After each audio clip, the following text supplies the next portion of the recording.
예, 우리 옆 사람하고 인사하겠습니다. 오늘은 부활절이라서요. 예수님의 부활을 축하드립니다. 이렇게 인사하면 좋겠습니다.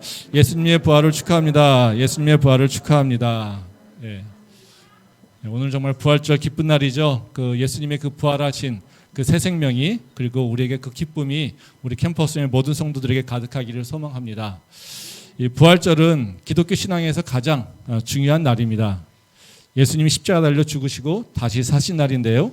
바로 그것은 우리 죄를 위하여 십자가 달려 죽으시고 또 우리에게 새 생명을 주시기 위해서 3일 만에 다시 사신 날입니다. 그러기에 우리가 이 예수를 믿는 이유는요, 바로 예수님을 통해서 모든 죄를 사함받을 뿐만 아니라 바로 그 용서를 넘어서 이제는 우리에게 새 생명이 있다라고 하는 것입니다. 그래서 예수님이 부활하신 것 같이 우리도 부활한다라고 말씀하셨고요. 또 그 예수님이 영광 받은 것처럼 우리도 하나님 앞에서 영화롭게 된다라고 얘기했습니다. 그러기에 바로 이 부활절은 우리가 바로 신앙을 갖는 가장 근원적인 이유가 되는 것이고요. 또 그리고 이 부활절은 바로 우리가 삶을 살면서 이제 세상 사람과 다른 구별된 삶을 살 수 있는 가장 근원적인 이유라는 거죠.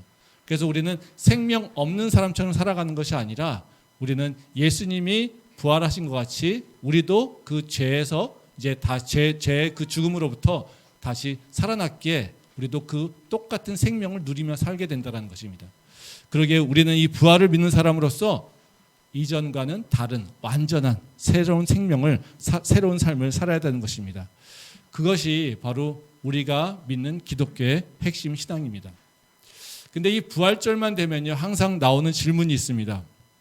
예수님이 십자가 달려 죽으시고 3일 만에 부활하신 것이 진짜일까? 사실일까? 이게 항상 논쟁이 됩니다. 어떤 사람은 부활이 사실이라고 주장하는 사람도 있고요. 또 어떤 사람은 그냥 믿는 자들이 꾸며낸 일이야 이렇게 주장하는 사람도 있습니다.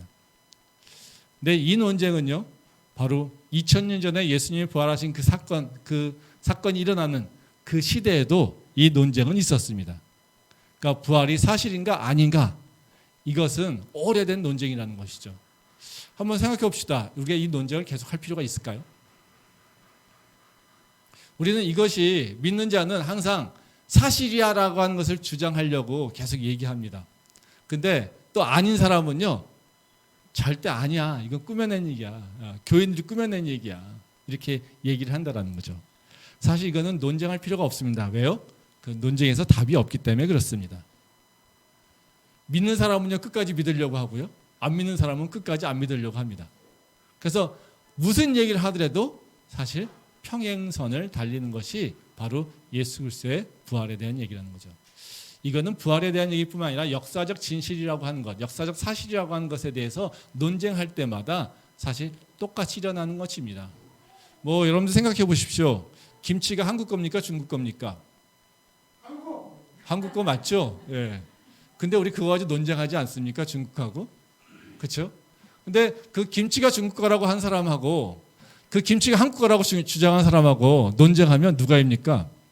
절대로 결론이 안 납니다. 김치가 중국 거라고 주장하는 사람들은요, 끝까지 중국 거라고 주장하고요, 옛날 과거 거를 뭔가 얘기하고요, 또 아니 그 한국 거라고 주장하는 사람은 끝까지 한국 거라고 얘기합니다. 근데 모르는 사람이 들으면요, 이게 누가 진짜인지 잘 모른다라는 거죠.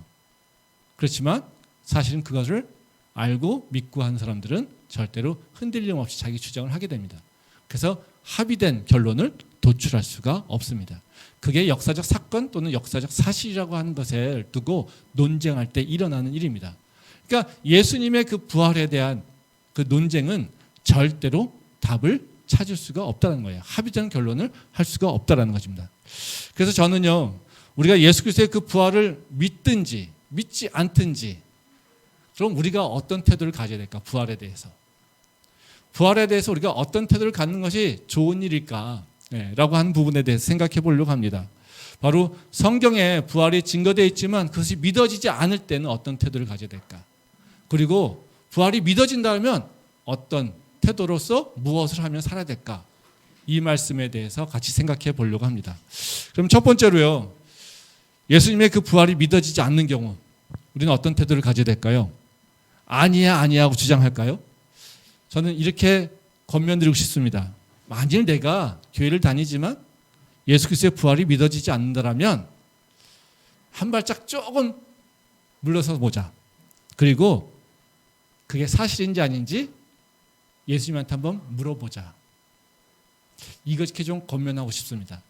다시 말하면요, 믿어지지 않는다면 예수님, 나 믿어지지 않는데요, 사실이면 나한테 좀 믿게 해주세요. 이런 주님 앞에 간청을 좀 드려보면 좋겠습니다. 말씀 한번 보겠습니다. 사도행전 9장 18절 말씀입니다. 즉시 사울의 눈에서 비늘 같은 것이 벗어져 다시 보게 된지라 일어나 세례를 받고. 이 사도 바울이 고린도전서 15장에 보면요, 자신이 부활하신 예수님을 만났다고 합니다. 그 사도 바울은 부활하신 예수님을 만나면서 완전히 새로운 인생을 살아가게 되는 거거든요. 근데 그 예수님이 부활하신 예수님을 만나는 그 사건이 어디서 일어나냐면요, 바로 다메섹 가는 길, 즉 지금의 다마스쿠스죠. 다마스쿠스 가는 그 길가에서 예수님을 만나는 일이 일어납니다. 바로 그 지금 읽은 사도행전 9장 말씀은요, 바로 바울의 삶이 완전히 뒤바뀌는 그 사건이 일어나는 것을 얘기합니다.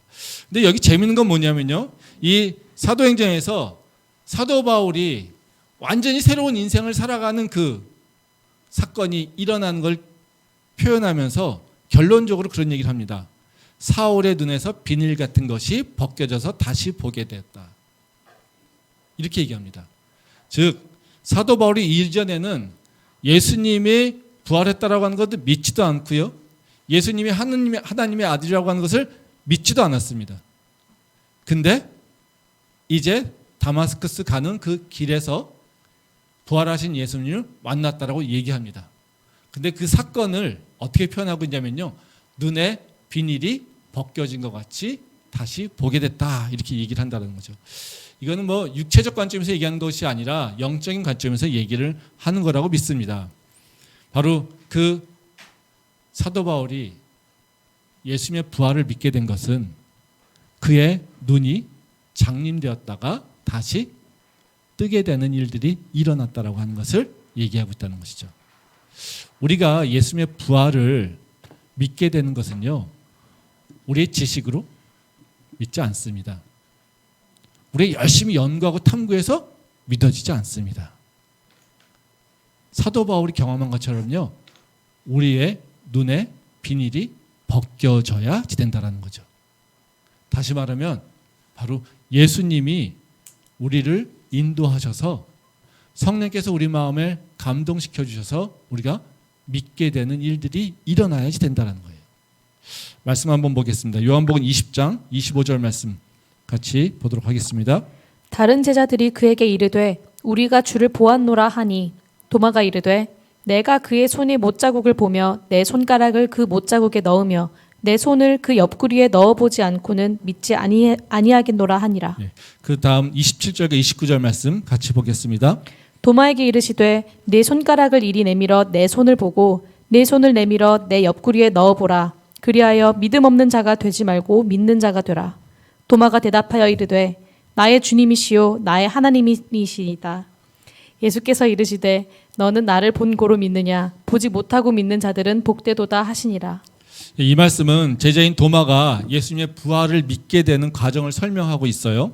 그 도마가 다른 제자들로부터 예수님이 부활했어, 우리 선생님이 부활하셨다는 소식을 듣습니다. 근데 그 소식을 들은 도마가 하는 말이 난 절대 못 믿어. 내가 그의 못자국을, 그리고 그의 창자국을 내가 직접 이 손으로 만져봐야지 믿겠다라고 얘기를 합니다. 도마는 예수님의 제자죠. 예수님하고 함께 다녔습니다. 근데 우리 성경을 보게 되면요, 복음서를 보게 되면 예수님이 제자들에게 끊임없이 가르쳐주는 것이 뭐냐면요, 십자가와 부활입니다. 그러니까 도마는 어때요? 예수님과 따라다니면서 무슨 말씀을 많이 들었을까요? 예수님이 우리 죄를 대신해서 십자가에 달려 죽을 것이다. 그리고 3일 만에 다시 살아날 것이야. 이런 것을 굉장히 많이 들었을 거라는 거죠. 근데 도마는요, 그 얘기를 싹 다 잊어버렸습니다. 그리고 그 얘기를 기억도 하지 못합니다. 그리고 예수님이 부활했다는 그 소식을 들었을 때 바로 도마는 그냥 이성적인 생각만 가지고 얘기합니다. 내가 그의 못자국과 창자국을 내가 직접 만지지 않으면 내가 믿지 못할 거야. 사실 우리가 이런 모습 아니겠습니까? 믿지 못한다라면요, 사실 이런 모습입니다. 야, 2000년 전에 사람이 죽었다 살아났다고? 어떻게 믿어 그거를? 누가 어떤 거짓을, 사기를 폈는지 어떻게 알아? 어떻게 믿을 수 있어? 우리도 똑같이 이런 모습이라는 거죠. 만약에 제자가 이렇다면 예수님은 어떤 마음이었을까요? 만약에 우리가 이런 사람을 본다면 어떻게, 이 도마를 어떻게 평가하겠습니까? 이 바보 같은 놈. 뭐 그냥 보통 일상의 사람들이, 보통의 사람들이 못 믿으면 뭐 그거는 이해돼요. 잘 모르니까. 근데 도마는요, 잘 알잖아요. 많이 들었잖아요. 이게 정말 죽일 놈 아닙니까? 아주 나쁜 놈이죠. 이게 무슨 제자입니까? 선생님이 살아있을 때 계속해서 가르쳐준 것은 딱 이거 하잖아요. 내가 너희 죄를 위해서 희생을 당할 거야. 근데 너희를 위해서 다시 살 거야. 이거를 얘기했어요. 근데 이걸 전혀 기억하고 있지 않아요. 그러니까 이 제자도 뭡니까? 완전히 지진하죠. 예. 과락맞는 제자입니다. 공부 열심히 하지 않은 제자죠.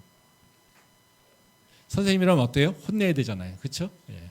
근데 예수님은 이 도마에 대한 태도가 좀 다릅니다. 혼내지 않습니다. 그래, 네가 못 믿어?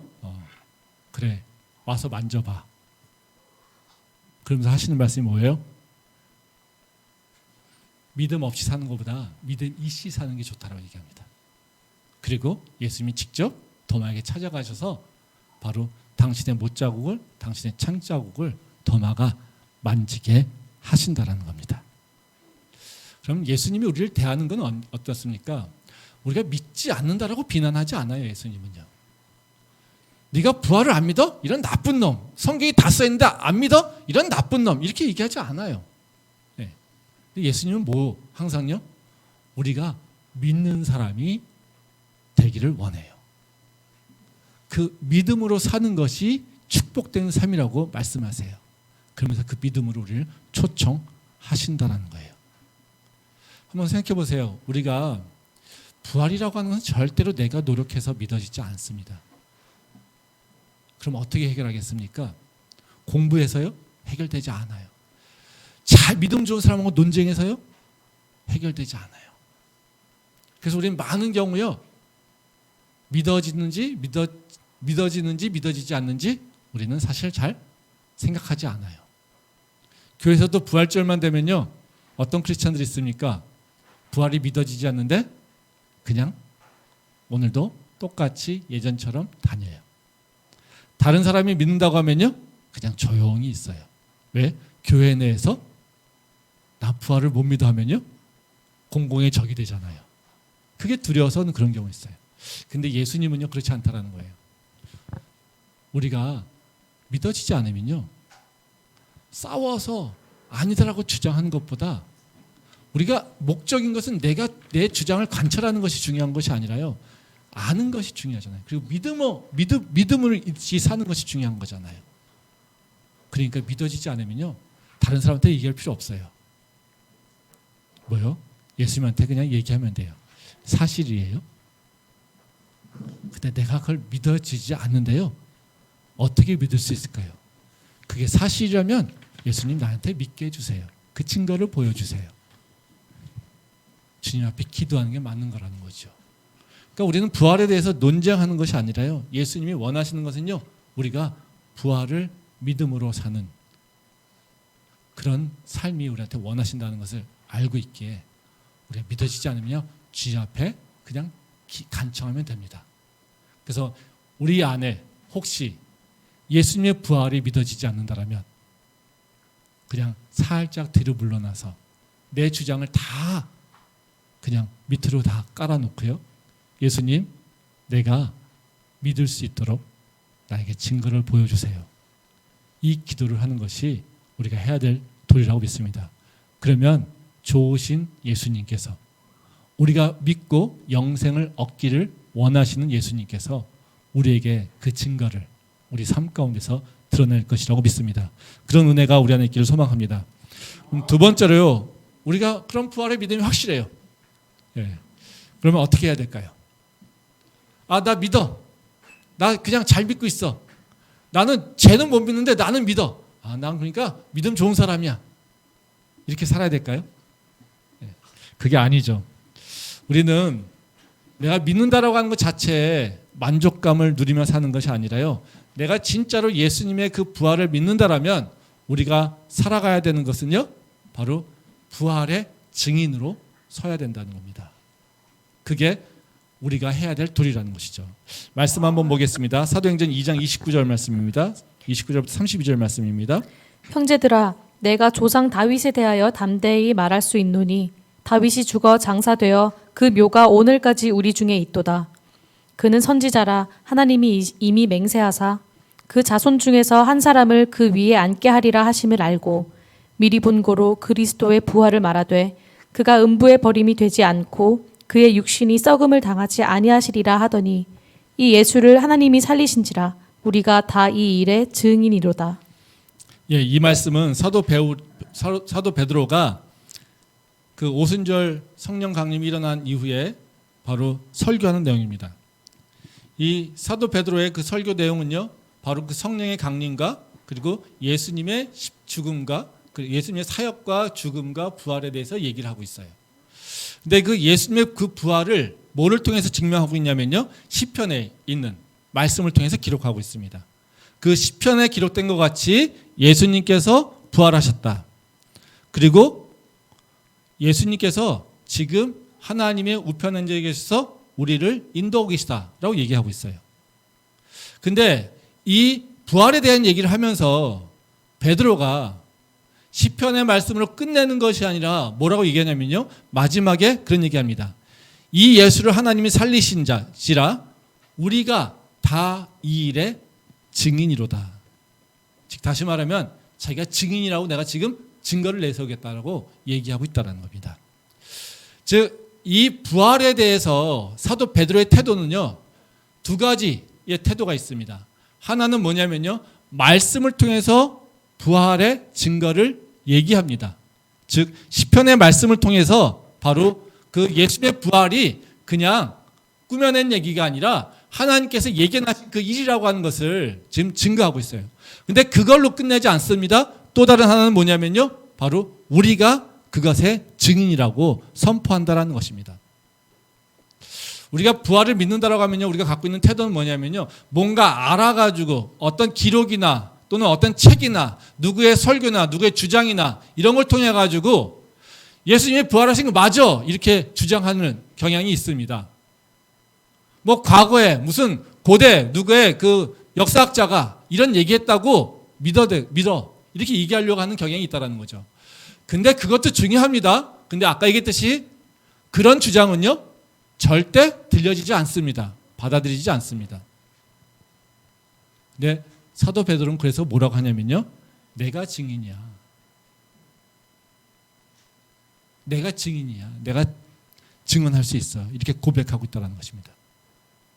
즉 사도 베드로가 부활에 대한 태도를 갖고 있는 건 뭐냐면요, 내가 믿어, 내가 확신해 라고 하는 정도에서 머무르지 않아요.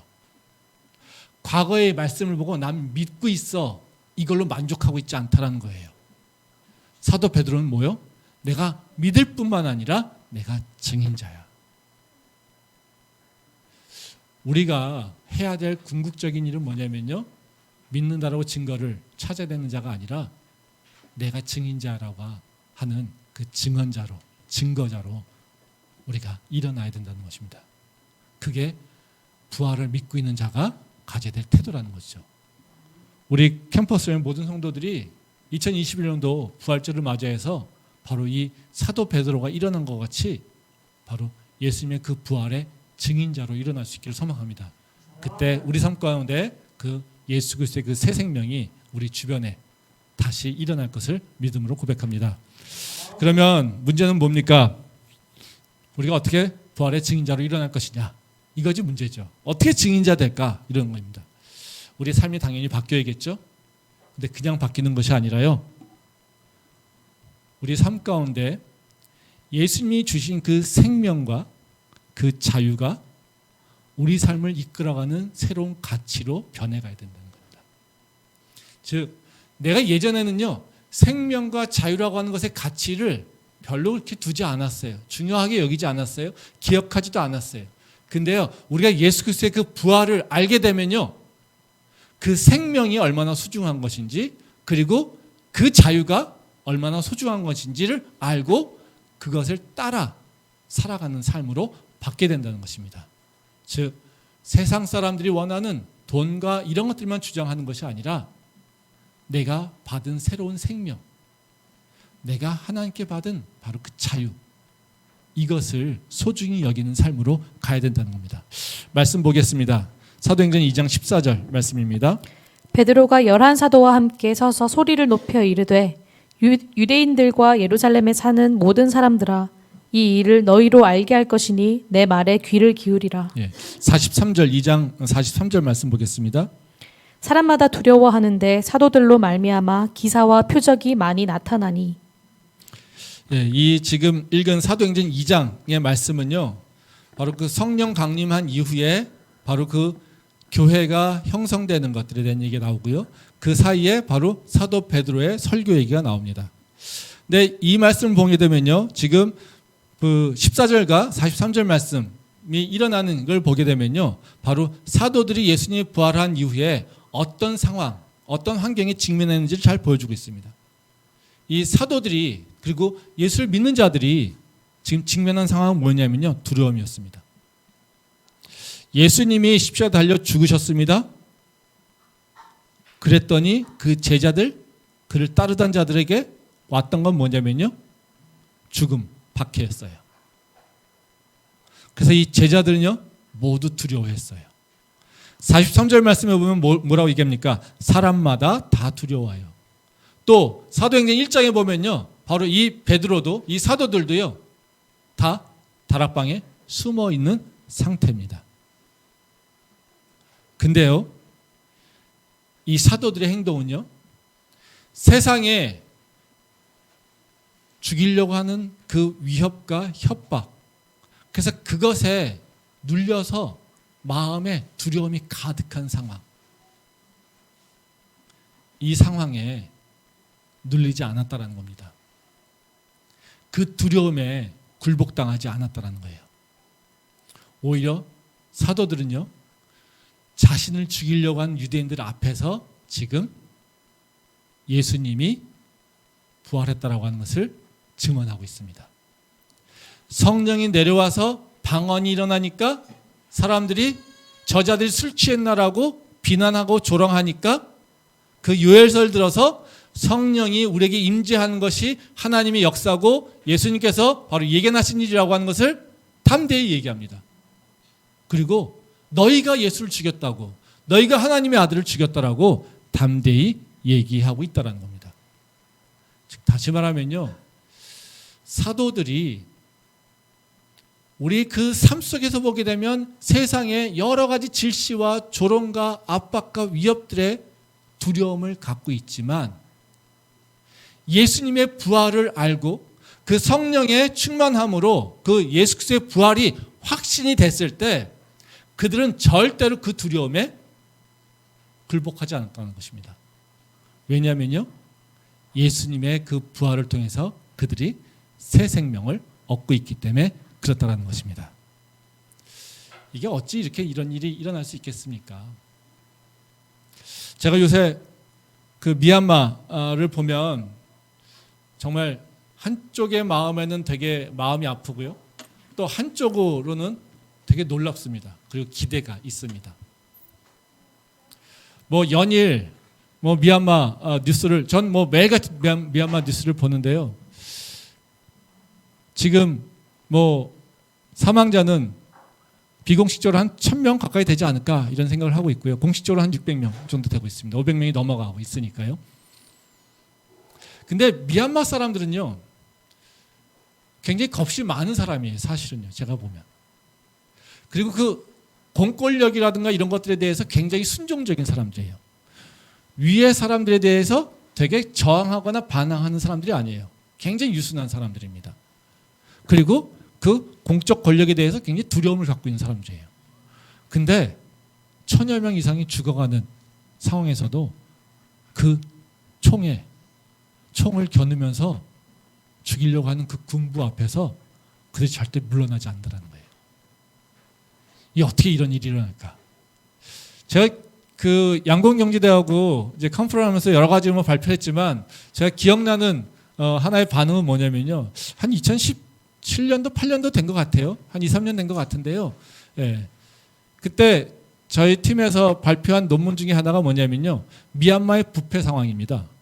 공무원들이 얼마나 부패됐는지 그리고 다른 나라들하고 비교를 했습니다. 그랬더니 그걸 들은 몇몇 학생들이 와서 저희한테 그런 코멘트를 하더라고요. You are so brave라고. 너 참 용감하다. 그래서 저희가 그 얘기를 듣고 깜짝 놀랐어요. 야, 왜 용감해 우리가? 아무 짓도 안 했는데 우리는? 그냥 각 국가들이 부패가 얼마나 심한지 얘기했어요. 부패 상황이 어떻게 되는지, 부패가 어떻게 일어나는지 얘기했어요. 근데 그 정부의 부패에 대한 얘기를 했다고 우리한테 뭐라고 하냐면요. 용감하다 이렇게 얘기합니다. 한번 생각해 보세요. 우리 한국에서 한국 정부가 한국 공무원들이 부패됐어 이렇게 얘기한다고 제가 이런 얘기를 떠든다고 당신 참 용감하네. 한국 정부에 대해서 비난하네 이렇게 얘기합니까? 절대 그렇지 않아요. 근데 우리 사회에서는 그게 완전히 그냥 통용되고 있죠. 근데 미얀마 사회에서는 그게 잘 통용되지 않던 세상이에요. 권력이라고 하는 것, 공권력이라고 하는 것에 대해서요. 정말 두려워하고 무서워했던 사람들이라는 거예요. 근데 이들이요. 그들을 향해서 총을 겨누는 군 앞에서 절대 물러나지 않는다는 거예요. 이게 어떻게 가능할까? 어떻게 가능할까 이게? 저는 그 이유가 뭐냐면요. 지금의 젊은 세대들이 10여 년간의 자유를 경험했기 때문에 그렇습니다. 그 자유가 얼마나 소중한 것인지 그 자유가 그들의 삶에 얼마나 중요한 것인지를 그 가치를 분명히 알고 있다는 거예요. 지금의 시위의 대부분은 청년 학생들입니다. 젊은이들입니다. 중년이 아닙니다. 10대, 20대들이 그 시위를 주도하고 있어요. 그들이 얘기하는 건 뭐냐면요. 군부에서 또다시 독재하러 들어가는 것은 죽는 것과 똑같다. 자유가 없이 살아가는 것은 죽음하고 똑같아. 우리는 다시 그 세상으로 돌아갈 수가 없어. 이 얘기를 하고 있습니다.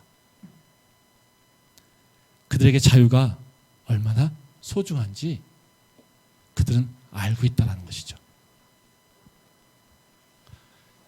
지금 베드로가 자기를 죽이려고 하는 그 유대인들 앞에서 너희가 예수를 죽였어. 너희가 살인자야. 너희가 믿는 하나님의 아들을 너희가 죽였어. 이렇게 외칠 수 있는 이유는 뭐냐면요. 바로 예수 그리스도의 그 부활을 경험하고 그 부활을 믿음으로 말미암아 그 예수님이 우리에게 주신 그 생명이 얼마나 소중한지 그리고 예수님께서 우리에게 그 행하신 그 기적들이 얼마나 대단한 것인지를 알고 있기 때문에 베드로는요. 바로 자기를 죽이려 하는 그 유대인들 앞에서 절대 두려워하지 않고 담대하게 예수님의 그 사역에 대해서 선언하고 있다는 거예요. 예수님이 행하신 그 선물인 새 생명과 그 자유를 알고 있기 때문에 그렇다는 거죠. 말씀 한번 보겠습니다. 누가복음 4장 18절에서 19절 말씀입니다. 주의 성령이 내게 임하셨으니 이는 가난한 자에게 복음을 전하게 하시려고 내게 기름을 부으시고 나를 보내사 포로된 자에게 자유를 눈먼 자에게 다시 보게 함을 전파하며 눌린 자를 자유롭게 하고 주의 은혜의 해를 전파하게 하려 하심이라 하였더라. 이 말씀 다 하시는 말씀이죠. 예수님의 우리에게 행하신 그 사역이 뭔지를 얘기하고 있습니다. 예수님이 우리에게 오셔서 행한 일은 뭐냐면요. 돈 준 일이 아니에요. 예수님이 우리한테 행하신 일은요, 몸 조금 아픈 거 건강케 해주는 거 이거 아니에요. 예수님이 오셔가지고요, 나 저 인간 되게 미운데요, 저 인간 내 앞에서 무릎 꿇게 해주시고요, 저 인간 버려주세요, 이런 거 아니에요. 예수님이 우리한테 오셔가지고요, 나 하나님 나 취업해야 되는데요, 나 직장 좀 주세요. 그래서 너 먹고 살 거 없지? 힘들지? 그래, 내가 너 직장 줄게. 이런 거 아니에요. 그거 목적이 아니에요. 예수님은요. 예수님이 우리 오셔서 행하신 궁극적인 목적은 뭐냐면요, 포로된 자에게 자유를 주는 거예요. 눈먼 자에게 보게 되는 기쁨을 주는 거예요. 눌린 자에게 자유를 주는 거예요. 이 자유와 그 하나님이 살아계심을 선포할 수 있는 바로 그 담대함이 있는 게 바로 예수 그리스도의 부활이 우리에게 말씀하시는 새 생명이란 거예요. 세상이 우리를 누르고 있어도요, 우리는 거기에 눌리지 않습니다. 우리가 무엇을 해야 될지 우리가 자유의지적으로 생각해요. 그리고 우리는요, 그것에 대해서 대항합니다. 세상이요, 조롱합니다. 오늘 읽은 바로 그 사도행전 2장 말씀에서도 보면요, 아까도 말씀드린 것과 마찬가지로 바로 방언이 일어나면서 성령의 강림하심이 일어나니까요, 주변 사람들이 아까 조롱합니다. 저들이 뭐야? 왜 미쳤어? 다 술 취한 자들 같아. 이렇게 얘기합니다. 근데요, 사도 베드로는요, 절대 그것에 굴하지 않아요. 이것은 약속하신 성령이 우리에게 임하신 거야. 너희가 모르고 있어. 얘기하고 있습니다.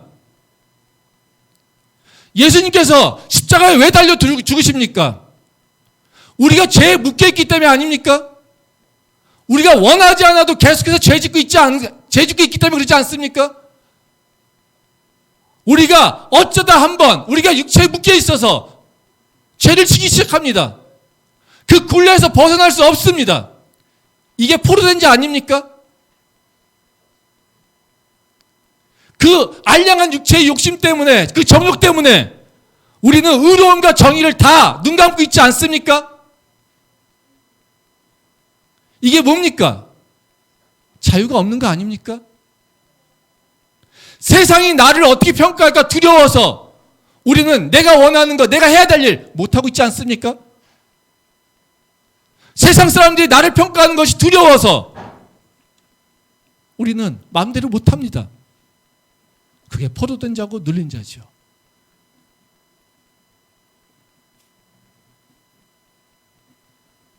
이것으로부터 우리를 자유케 하신다는 거예요. 이게 예수 그리스도의 부활이 우리한테 주신 선물이에요. 우리가 영적 생명을 모르고 있었어요. 하나님 나라를 모르고 있었어요. 하나님 나라가 있어? 우리는 생각도 못했어요.